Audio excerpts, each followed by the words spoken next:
Welcome to the next video. I'm super excited to try this next snack actually. Look at it.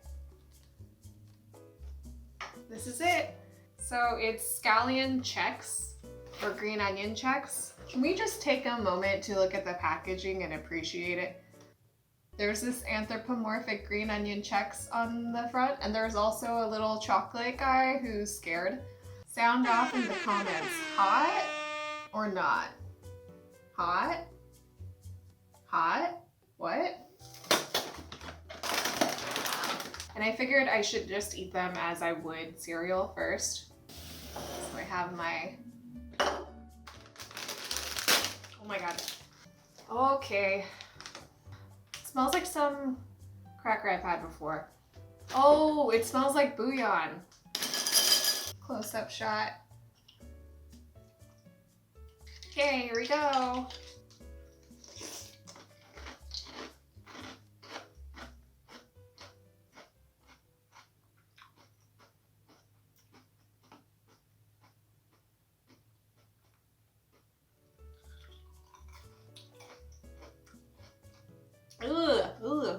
Ugh, it tastes like scallions. But then it's sweet. Are you supposed to eat this for breakfast? Ugh. Ugh. Ugh. The combination of the savoriness mixed with the slight sweetness and the milkiness, it's just in this uncanny valley of weird flavors together. Do you ever experience that thing when certain flavors come together and then it immediately triggers the vomit reflex? I feel like that's what's happening now a little bit. I do not recommend this. I'm gonna try it by itself.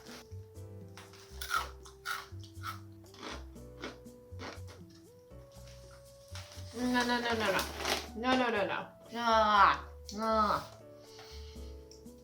Look, now the milk is getting kind of green. Can you see that? Can you see that? Can you see that? Okay, well, so it's bad in cereal format. I'm gonna try to cook it up some other ways. I saw this guy do it on TV with these. He made a scallion pancake out of these, so I'm going to attempt to do that now. And maybe it'll make it taste better. So here I've gathered the ingredients to make a scallion pancake. I kind of eyeballed all the amounts, but I will list the ingredients on screen anyways, just in case anyone wants to attempt making these. So first, I ground up the cereal into a coarse powder, and then I added about an equal amount of flour to that. Then I added about half teaspoon each of salt, garlic powder, a couple shakes of black pepper, a teeny bit of baking powder, and then I whisked that all together.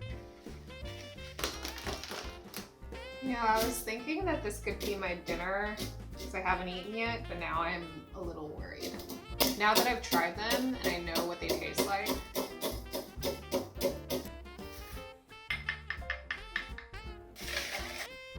And once you've mixed all the ingredients together, add in enough water so that it becomes a thin pancake batter-like consistency. Looks like vomit or baby food. Okay, so I think I'm done. I'm gonna try frying this up now. Also, I'm gonna use these chips so that I can make it a seafood scallion pancake. Head on over to the stove. Hi, welcome to my cooking channel. So I'm just gonna heat up some oil first.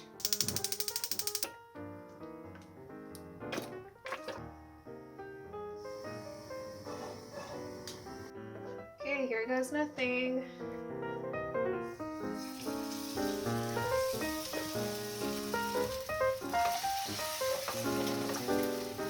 Okay, the batter should have been a little thinner. I think the Chex absorbed some of the water, so it got a little thicker. Okay, time to add the seafood. Here's some shrimp.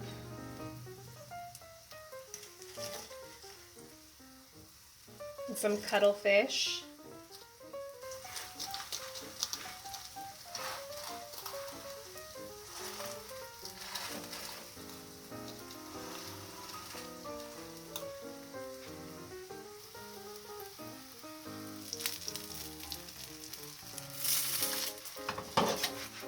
Should I go for the flip? Ooh!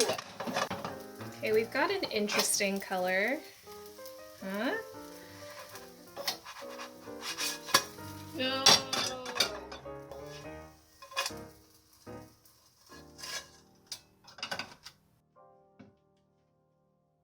Okay, so I've cooked it. It smells like crackers. It just smells like the crackers that it's made out of. I got some kimchi and some sauce. Here we go.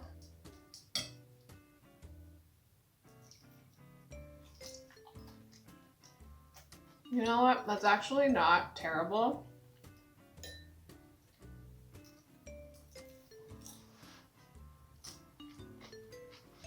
Yeah, especially with the kimchi and the soy sauce. Not bad. At least way better than the cereal itself.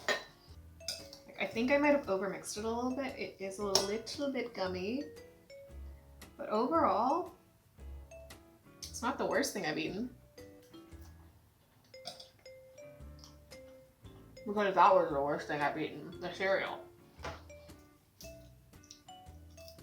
I mean, it's basically just... Oh, weird. It's just fried batter, so it can't be that bad.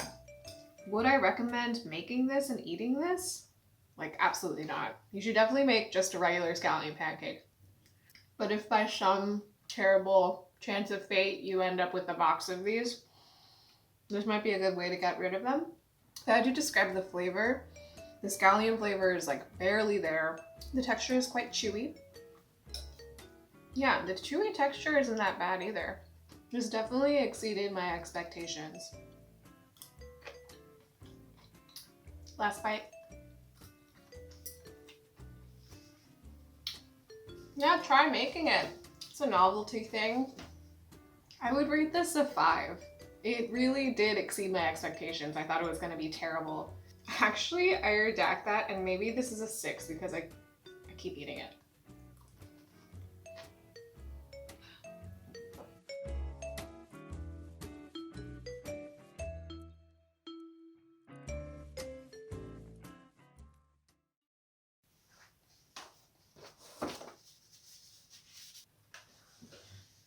Also, while we're at it, I'm just gonna review these 2 chips real quick. Oh, Jesus.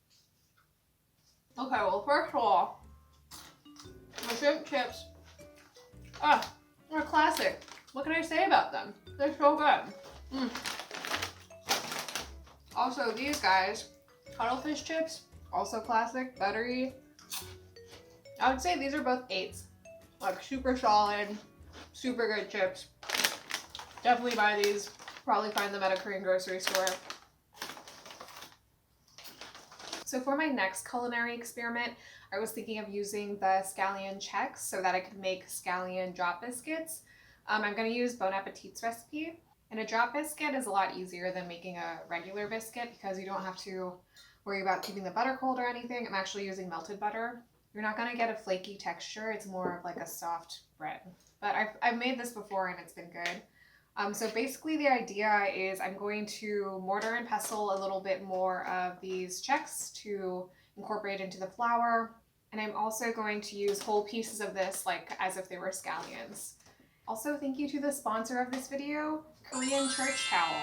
You probably have one in your house if you're Korean. Hi, back on the voiceover again. So I started out by grinding up the cereal to mix in with the flour. I originally thought that I would sieve the cereal in order to achieve a flour-like consistency, and here you can see me realizing that it probably wouldn't make a huge difference. Then in goes half a cup of flour, 1 teaspoon baking powder, 1/4 teaspoon baking soda, and half a teaspoon of salt. And the original recipe calls for sugar as well, but I omitted it since the cereal is already a little sweet.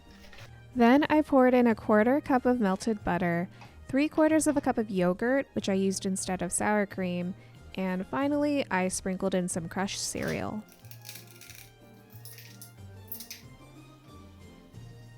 Wow, delish. Look at that.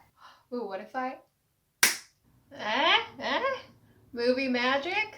Now I'm gonna put these on the baking sheet.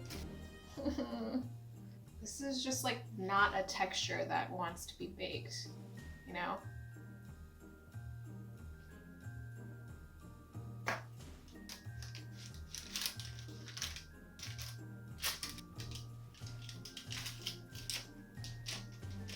Oh, and the finishing touch.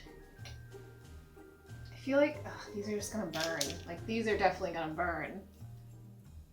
And it said to coat them in melted butter. So here they are. These are gonna go in the oven for about 12 minutes, I think. We'll see how they turn out. 5-minute mark check, and those are definitely burning on top. Must be done. Actually, maybe I'll leave just one. No. This is necessary. It's like Great British Bake Off. Okay, well, here they are. The smell is interesting. It actually smells kind of appetizing. It's buttery, but it's also mixed with the smell of the scallion cereal. And if you look at them, they kind of just turned out like cookies. They're very flat. There's no rise to them at all. I'm gonna try one. Okay, it's very light. Ooh, steam. Okay, it's like, it's very soft on the inside. This might be a little underdone, little underbaked. These aren't half bad. They're buttery, good texture on the outside, and the scallion flavor isn't as offensive as it is on its own. It's definitely married with the flavor of the yogurt. Now, this is definitely one of the weirder things I've made, but if you smothered this in some gravy and an egg, I'd eat it. The light scallion flavor is there. Granted, the scallion flavor is the very specific chex scallion flavor. It's nothing like real green onion. Well, it's kind of like real green onion. Yeah, I don't know. It's not bad. I might stick these in the oven for a little bit longer though, because they are a little soft. All in all, I would say this was an interesting experiment. Expectations were exceeded, but would I buy these ever again? Definitely not. These are ugh. In general, as a cereal, I can't believe someone made this. Now for the ratings. The cereal, 0. The scallion pancakes, what'd I say, a 5, 6, 5.5. The biscuits, 6.5. So I guess the takeaways from today are cereal, bad. Food experiments, kind of fun. Chex guy, fuckable, what? Bye.